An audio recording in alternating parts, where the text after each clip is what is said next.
महोदय, हिंदी प्रचार कार्य देश में स्वतंत्रता से पूर्व ही चलता आया है। पूज्य बापूजी के स्वतंत्रता प्राप्ति आंदोलन में हिंदी प्रचार कार्य की महत्वपूर्ण भूमिका रही है। विशेषकर अहिंदी भाषी प्रांतों में हिंदी प्रचार कार्य अमृत महोत्सव तक आ पहुंचा है। जिन हिंदी प्रचारकों ने निस्वार्थ भाव से इस कार्य को ठोस आधार प्रदान किया था, उनमें से अब बहुत से महानुभावों की केवल स्मृति ही शेष रही है, परंतु उनके द्वारा चलाए गए हिंदी प्रचार कार्य ने आज बहुत ही प्रगति की है। इसमें से अधिक श्रेय केंद्र सरकार द्वारा संचालित निःशुल्क हिंदी अध्यापन वर्गों को आर्थिक सहायता भी हो सकता है। फिर भी यह नहीं भूलना चाहिए कि यह एक नितांत आवश्यक और राष्ट्र सेवा का कार्य रहा है। हमें यह कहते हुए गर्व है कि पिछले 60 वर्षों से बम्बई हिंदी विद्यापीठ ने भी इस राष्ट्रीय कार्य में अपनी संपूर्ण शक्ति के साथ योगदान प्रदान किया है।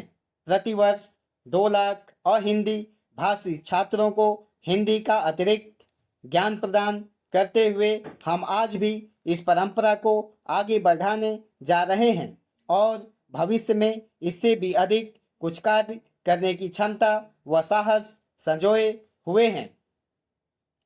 स्वतंत्रता प्राप्ति के बाद केंद्र सरकार ने हिंदी प्रचार कार्यों से संलग्न संस्थाओं के कार्यों का निरीक्षण किया तथा उनके कार्य के अनुसार केंद्रीय अनुदान देना प्रारंभ किया। यह कार्य आज 35 वर्षों से भी अधिक समय से लगातार चल रहा है।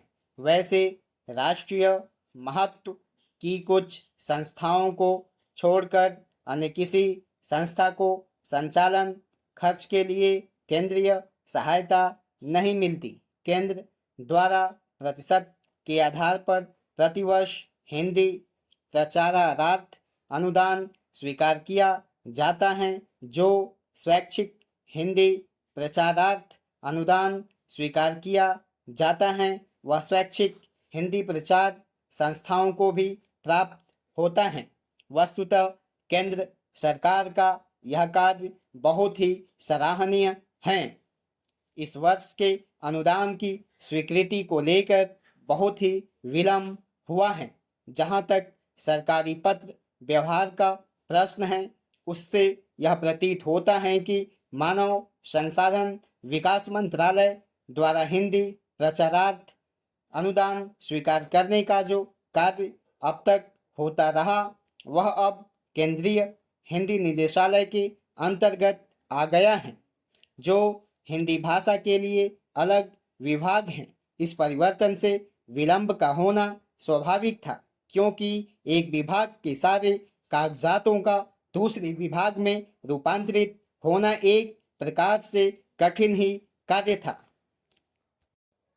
महोदय, संस्थाओं से अनुदान के संदर्भ में जब मंत्रालय के बदले निदेशालय से पत्र व्यवहार हुआ तो इस परिवर्तन का पता लगा संभव है।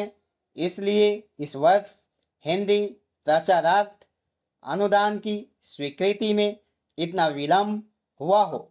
फिर भी हमें पूर्ण आशा है कि जनवरी 95 के बाद संस्वीकृत पत्र सभी संस्थाओं को प्राप्त हो जाएंगे, क्योंकि स्वीकृत अनुदान के आधार पर ही निर्धारित समय में सारे कार्य पूर्ण करने आवश्यक होते हैं।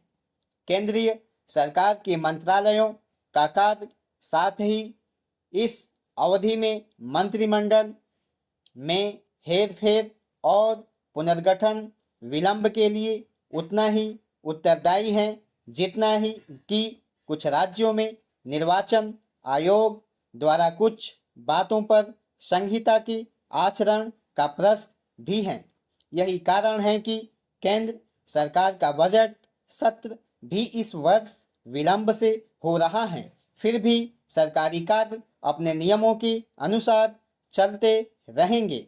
हम फिर विश्वास प्रकट करते हुए कहते हैं कि हिंदी प्रचार संबंधी अनुदान स्वीकृति पर कुछ परिवर्तनों से कोई विशिष्ट परिणाम नहीं होगा, क्योंकि हिंदी प्रचार राष्ट्रीय कार्य है, वह सदैव चलता रहेगा और इसके लिए केंद्रीय सहायता भी प्राप्त होती रहेगी। हमारी जनभाषाओं के पास शब्दों का विशाल भंडार भी है। जरूरत है उस ऐतिहासिक विरासत और उस शब्द भंडार से उपयुक्त शब्दों की तलाश करके उन्हें मान्यता प्रदान करने की। मुझे लगता है कि ऐसा करके हम अपनी राजभाषा को सही मायने में व्यवहारिक भाषा बना सकेंगे।